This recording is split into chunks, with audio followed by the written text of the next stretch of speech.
Could the COVID-19 pandemic act as a springboard towards green and more resilient economies?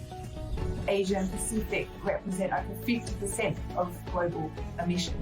There's huge opportunity to create new forms of work. We need to unleash the young people's innovation and interest in these areas. The investing in smart climate action is not a burdensome cost. It is an investment in a much greener and much better future.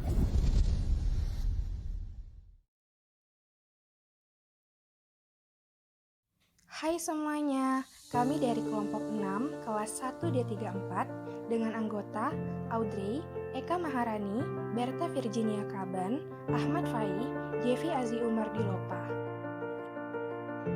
Pada kesempatan kali ini, kami akan membahas mengenai Asian Development Bank, mata kuliah pengantar official statistik dengan dosen pengampu Ibu Aisyah Fitri Yuniasi, SST, SIMSI, Politeknik Statistika STIS, tahun ajaran 2021-2022. Nah, langsung aja yuk kita tonton video berikut ini. Introduction. ADB atau Bank Pembangunan Asia merupakan lembaga keuangan multilateral yang didirikan pada 19 Desember 1966 di Manila dan ditandatangani oleh 31 negara. Lembaga ini bertujuan membebaskan wilayah Asia dan Pasifik dari kemiskinan. ADB membayangkan Asia dan Pasifik yang makmur, inklusif, tangguh, dan berkelanjutan, sambil mempertahankan upayanya untuk memberantas kemiskinan ekstrim di kawasan Asia Pasifik. ADB bekerja untuk memberikan informasi berupa official statistik tentang konsultan, kontraktor dan pemasok, pemerintah, badan pelaksana dan pelaksana, lembaga pembangunan, mitra sektor swasta, masyarakat sipil atau organisasi non-pemerintah, dan semua audiens. Fungsi ADB yang pertama, menyokong investasi modal pemerintah maupun swasta di wilayah Asia untuk tujuan pembangunan. Kedua, memanfaatkan sumber daya yang tersedia untuk membiayai pembangunan dengan memprioritaskan wilayah Asia. 3. Memberikan bantuan teknis dalam persiapan pembiayaan dan pelaksanaan berbagai program dan proyek pembangunan. 4. Bekerja sama dengan PBB dan badan organisasi di bawah PBB dan berbagai lembaga negara dan internasional lainnya. Dan yang terakhir, melaksanakan berbagai kegiatan dan memberikan berbagai jasa lainnya sesuai dengan kebutuhan dan tujuan ADB. Tujuan ADB yakni memberikan pinjaman dan melakukan investasi untuk mempercepat koordinasi perencanaan dan penyusunan kebijakan dalam pembangunan ekonomi dan sosial negara berkembang. Memberikan bantuan teknis dalam rangka persiapan dan pelaksanaan proyek pembangunan, dan mempromosikan investasi untuk sektor swasta dan publik untuk pembangunan, serta membuat tanggapan terhadap permintaan tenaga teknis dari negara anggota dalam mengkoordinasikan perencanaan dan penyusunan kebijakan. Keanggotaan ADB. Keanggotaan ADB terbuka untuk anggota-anggota Komisi Ekonomi Asia dan Pasifik atau ESCAP, negara-negara regional lainnya, dan negara maju yang bukan di Asia yang menjadi anggota PBB dan lembaga khusus dari PBB. Pendaftaran anggota mensyaratkan pungutan suara paling sedikit 2/3 anggota Dewan Komisaris yang mewakili dan tidak kurang dari 3/4 total suara yang diberikan anggota. Hingga 23 Maret 2019, anggota ADB berjumlah 68 negara yang terdiri atas 29 anggota dari kawasan Asia Pasifik dan 19 negara dari kawasan lain. Berikut ini disajikan Badan Fungsional Organisasi ADB yang terakhir diperbaharui pada Januari 2022. Pada tingkatan pertama, terdapat Dewan Gubernur yang menjadi badan pembuat kebijakan tertinggi di ADB. Pada tingkatan kedua, terdapat Dewan Direksi yang dipilih oleh Dewan Gubernur yang terdiri atas 12 direktur dengan masing-masing direktur menunjuk seorang wakilnya. Kemudian, pada tingkatan ketiga, terdapat Presiden yang dipilih oleh Dewan Gubernur untuk jangka waktu 5 tahun dan dapat dipilih kembali. Presiden mengepalai tim manajemen yang terdiri atas Direktur Jenderal Pelaksana dan 6 orang wakil presiden yang diangkat oleh direksi atas rekomendasi presiden. Pertemuan tahunan ADB. Pertemuan tahunan oleh Dewan Gubernur ADB ini diadakan di negara anggota pada akhir April atau awal Mei. Pertemuan ini menjadi forum utama untuk diskusi isu-isu pembangunan ekonomi sosial di Asia Pasifik. Peserta pertemuan tersebut yaitu Menteri Keuangan dan Perencanaan Ekonomi, pejabat senior pemerintah, perwakilan dari komunitas bank multilateral, bankir investasi, perwakilan LSM, dan anggota media. Pertemuan ini telah dilaksanakan sebanyak 55 kali, dengan pertemuan ke-55 di Colombo, Sri Lanka pada tanggal 2-5 Mei tahun 2022. Institutional Arrangements dari ADB. ADB memiliki penataan kelembagaan secara desentralisasi regional dan desentralisasi by subject matter.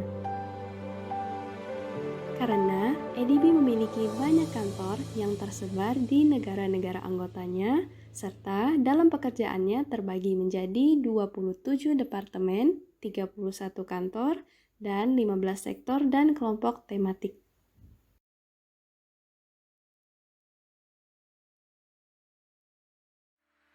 Kebijakan ADB.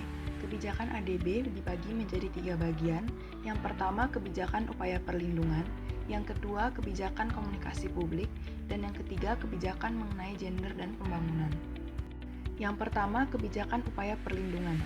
Kebijakan-kebijakan upaya perlindungan umumnya dipahami sebagai kebijakan-kebijakan operasional yang berupaya untuk menghindari, meminimalkan, atau meredam dampak-dampak lingkungan dan sosial yang merugikan, termasuk dengan melindungi hak-hak mereka yang kemungkinan akan terkena dampak proses pembangunan atau mungkin terpinggirkan oleh proses itu. Kerangka kebijakan perlindungan ADB terdiri dari 3 kebijakan operasional tentang lingkungan, penduduk asli atau masyarakat adat, dan pemukiman kembali tidak secara sukarela. Kebijakan komunikasi publik. Yang pertama, pengungkapan informasi secara proaktif. Pengungkapan informasi secara proaktif penting untuk meyakinkan para pemangku kepentingan bahwa informasi yang penting tentang ADB dan operasi-operasinya akan tersedia bagi publik dengan mengikuti batas waktu yang ditentukan, sehingga mendorong partisipasi dalam pengambilan keputusan ADB. Yang kedua, sikap yang mendukung pengungkapan informasi. Semua dokumen yang dihasilkan oleh ADB atau yang disyaratkan untuk dihasilkan oleh ADB bisa diungkapkan kecuali dokumen-dokumen tersebut berisi informasi yang masuk dalam perkecualian kebijakan.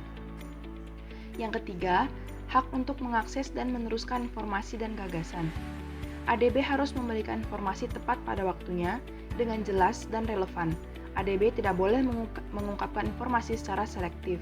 Orang-orang akan mendapatkan akses yang setara terhadap informasi yang disediakan ADB menurut kebijakan ini sesuai dengan ketentuan dan kebijakan pengaturan-pengaturan pelaksanaannya. Kemudian yang keempat, pengecualian yang terbatas dalam pengungkapan informasi. ADB perlu menelaah gagasan-gagasan, membagikan informasi, melakukan diskusi-diskusi terbuka secara internal dan dengan para anggotanya, dan mempertimbangkan persyaratan-persyaratan khusus dalam operasi-operasinya yang tidak dijamin pemerintah. ADB berkewajiban melindungi hak stafnya atas privasi, serta melindungi kepentingan-kepentingan usaha yang sah dari ADB sendiri dan para kliennya. Yang kelima, hak untuk melakukan banding. Kebijakan ini mengakui hak mereka yang meminta informasi atas proses banding 2 tahap jika mereka meyakini bahwa ADB telah menolak permintaan mereka dengan melanggar kebijakan ADB sendiri. Kemudian yang terakhir adalah kebijakan mengenai gender dan pembangunan. Kebijakan bank mengenai gender dan pembangunan yang direvisi ini akan menerapkan pengutamaan aliran utama atau mainstreaming sebagai suatu strategi kunci dalam meningkatkan kesejajaran gender. Selanjutnya, sumber pembiayaan ADB. Pembiayaan ADB bersumber dari OCR atau Ordinary Capital Resources dan ADF, Asian Development Fund. OCR adalah subscribed kapital negara-negara anggota, cadangan, dan dana yang dihimpun melalui pinjaman dari pasar internasional. ADF merupakan bantuan lunak dari sumbangan sukarela negara-negara anggota dan penghasilan bersih operasi ADB. Selanjutnya, mitra ADB. Yang pertama, organisasi multilateral dan lembaga keuangan multilateral. ADB telah meresmikan kemitraan strategis dengan sejumlah organisasi multilateral yaitu World Bank, NDB, WHO, ASEAN, dan lain-lain. Yang kedua, organisasi bilateral. ADB telah membentuk kerangka kerja strategis khusus dengan sejumlah lembaga bantuan bilateral dan atau departemen pemerintah. Dengan perjanjian khusus yang telah ditandatangani, yaitu AFD, Bantuan Australia, BMZ, dan sebagainya. Yang ketiga, PBB. PBB memiliki sejumlah program dan dana yang menjalin hubungan formal dengan ADB, yaitu ESCAP, Habitat, ILO, UNAIDS, UNDP, UNICEF, dan lain-lain. Yang terakhir, organisasi lainnya. ADB telah terlibat dalam kemitraan dengan masyarakat sipil selama lebih dari 1 dekade. Hubungan tersebut seringkali berbentuk segitiga yang melibatkan pemerintah, klien, dan organisasi masyarakat sipil. Selain itu, ADB menandatangani nota kesepahaman pertamanya dengan sebuah yayasan pada Januari 2008, yaitu Agahan Development Network serta Clinton Foundation. Adapun kerjasama ADB dengan lembaga akademis dan penelitian yang mencakup berbagai aspek formal dan informal yaitu Sekolah Kebijakan Publik Lee Kuan Yew dan IDRC. Kerjasama Indonesia dan ADB.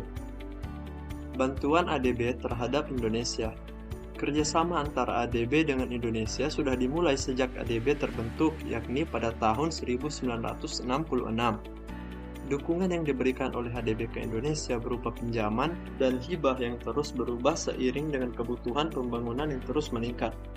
Akumulasi total bantuan ADB terhadap Indonesia dengan total 291 gelombang telah mencapai jumlah 22,56 miliar US dollar. Peran Indonesia dalam ADB. Indonesia adalah negara berkembang yang tergabung dalam keanggotaan ADB. Indonesia bersama dengan 30 negara lain adalah salah satu anggota pendiri ADB. Indonesia telah bekerja sama dengan ADB selama 50 tahun dan merupakan salah satu pemegang saham terbesar ke-6 dengan kontribusi modal sebesar 5,17%.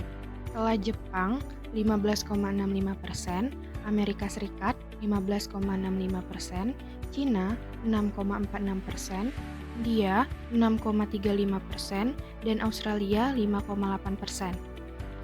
Indonesia juga merupakan negara penerima manfaat ADB terbesar ketiga dengan 11,2%, setelah Cina dengan 25,6% dan India dengan 24,3%. Indonesia sebagai mitra ADB. Indonesia juga sebagai salah satu negara yang melakukan strategi kemitraan negara dalam rangka meningkatkan ekonomi pembangunan. Jenis kemitraan ini termasuk ke dalam complementary partnership, di mana Indonesia mendapatkan pengaruh dan keuntungan melalui kerjasama yang dilakukan dengan ADB. ADB sendiri memiliki kerangka kerja yaitu CPS dalam memberikan bantuan kepada negara anggotanya, khususnya untuk negara-negara berkembang. CPS memiliki tujuan dan pilar yang berbeda di setiap negara yang diberikan kerangka kerja tersebut. Hal ini disesuaikan dengan kebutuhan yang ada di negara tujuan. Nah, sekarang kita udah tahu kan mengenai Asian Development Bank. Bagi kalian yang masih kepo dan masih ingin tahu mengenai Asian Development Bank, kalian bisa cari dengan link berikut ini ya. Akhir kata, terima kasih sudah menonton. Bye!